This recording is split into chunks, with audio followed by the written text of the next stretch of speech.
नमस्कार दोस्तों, मैं ज्ञान गंगा 7187 से आप सभी दर्शकों को एवं सभी भक्तों को मेरे इस YouTube चैनल पर मैं हार्दिक स्वागत अभिनंदन करता हूँ। दोस्तों, आज विषय है इस वीडियो में कि हमें अरे घर में या हमारे परिवार में या हमारे बाल बच्चों में या हमारे माता पिता में पटरी क्यों नहीं खाती, या फिर हमारे उद्देश्य में जैसे घर पे लक्ष्मी क्यों नहीं रुकती। दोस्तों, बहुत माने की बात है घर पे लक्ष्मी ना रुकना। घर पे लक्ष्मी क्यों नहीं रुकती? क्योंकि दोस्तों, ये चीज़ आप जानते हैं, जिस घर पे क्लेश बनेगा और जिस घर में हमेशा लड़ाई दंगा होती है या फिर जिस घर में हमेशा कुछ न कुछ विद्रोह मचा रहता है, उस घर पे माँ लक्ष्मी का वास कभी नहीं होता है। दोस्तों, यो मेरे प्यारे भक्तों, सदैव इस बात को ध्यान रखते हुए मैं आप लोगों को एक बहुत छोटी सी कहानी सुनाता हूँ, और अगर इस कहानी को आप सुन लेंगे तो हमारे घर में लक्ष्मी क्यों नहीं रुकती है और कैसे रुकेगी, ये आपको एक कहानी के माध्यम से आपको बेहतर मैं समझाने की कोशिश करूँगा और आपको समझा कर ही मानूँगा। क्योंकि आप लोग अगर इस कथा को सुनेंगे तो आपको ये पता हो जाएगा कि हमारे घर पे माँ लक्ष्मी का वास क्यों नहीं होता है।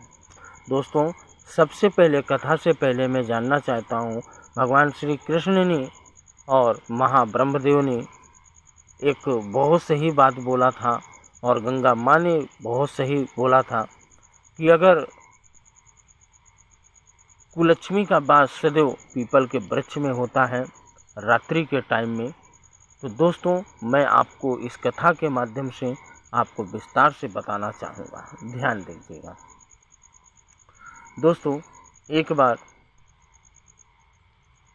लक्ष्मी और कुलक्ष्मी दोनों बहनें बहुत मेल जोल से रहा करती थी।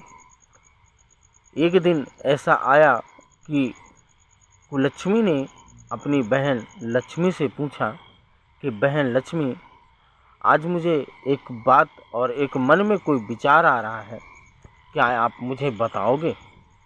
तो माँ लक्ष्मी ने बोला, बिल्कुल बहन, मैं ज़रूर बताऊंगी, आप प्रश्न करिए।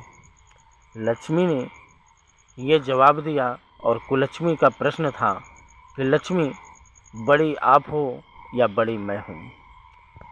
तो लक्ष्मी माँ ने उत्तर दिया कि देखो कुलक्ष्मी, बड़ी आपकी बहन लक्ष्मी है और आप छोटी हो। कुलक्ष्मी किसी भी तरह छोटी बनने के लिए राजी ना हुई और ना ही वो अपने आगे किसी माँ लक्ष्मी की बात मानने के लिए तैयार नहीं हुई। कुलक्ष्मी का कहना था कि बड़ी मैं हूँ और लक्ष्मी माता का कहना था कि बड़ी मैं हूँ।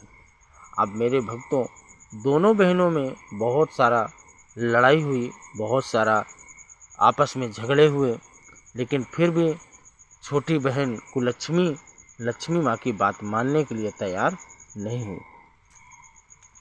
लास्ट में माँ लक्ष्मी ने कहा कि देखो कुलक्ष्मी, तुम झगड़ा बेफजूल में कर रही हो, आप मेरे साथ चलो भोलेनाथ के मंदिर में, वहीं इस बात का निर्णय होगा कि आप, यानी भोले के दरबार में, सॉरी दोस्तों, मंदिर में नहीं, भोले के ही दरबार में इस बात का निर्णय होगा कि हम दोनों बहनों में बड़े कौन हों।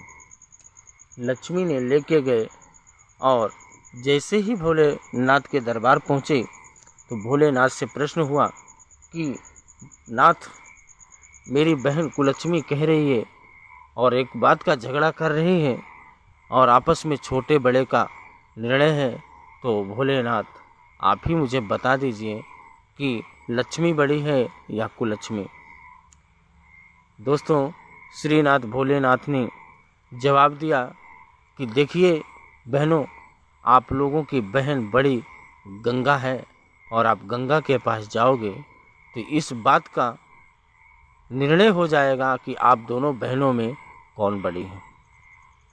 कुलक्ष्मी दोस्तों चल दी माँ गंगा के पास, और जब माँ गंगा के पास पहुँची तो वहाँ बहन लक्ष्मी के आंखों में आंसू भरे हुए थे और गंगा से बोला कि बहन, आज मुझे कुलक्ष्मी मुझसे बहुत काफ़ी झगड़ा किया और इसका एक प्रश्न था कि बड़ी मैं हूँ और छोटी मैं हूँ। गंगा ने दोस्तों, जो बड़ा होता है बड़ा ही होता है और जो छोटा होता है वो छोटा ही रहेगा। कहने और कहलाने से कोई मतलब नहीं है। फिर इसके बाद गंगा ने सीधे शब्दों में बोल दिया कि नहीं कुलक्ष्मी, तुम बेफजूल का झगड़ा कर रही हो।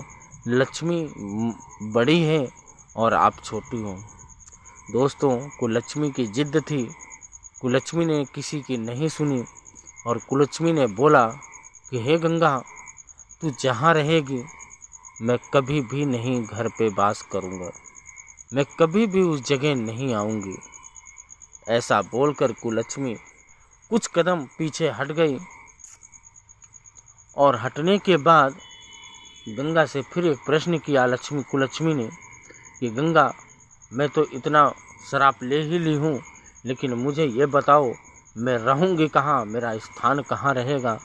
तो गंगा माँ ने बोला कि देखो कुलक्ष्मी, दिन बूढ़ते ही यानी रात्रि हो जाएगी तो आपका वास पीपल वृक्ष में रहेगा और पीपल वृक्ष से शुभ मुहूर्त में ही आपको वृक्ष पीपल को छोड़ना होगा।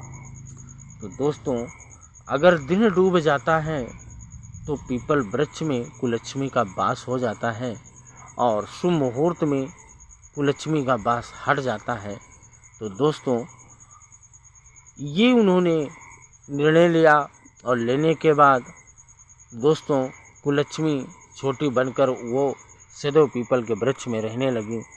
तो दोस्तों, इस कथा से आपको यही सिखाना चाहूँगा, क्योंकि पीपल के वृक्ष में कभी भी रात्रि के समय दीपक न जलावें।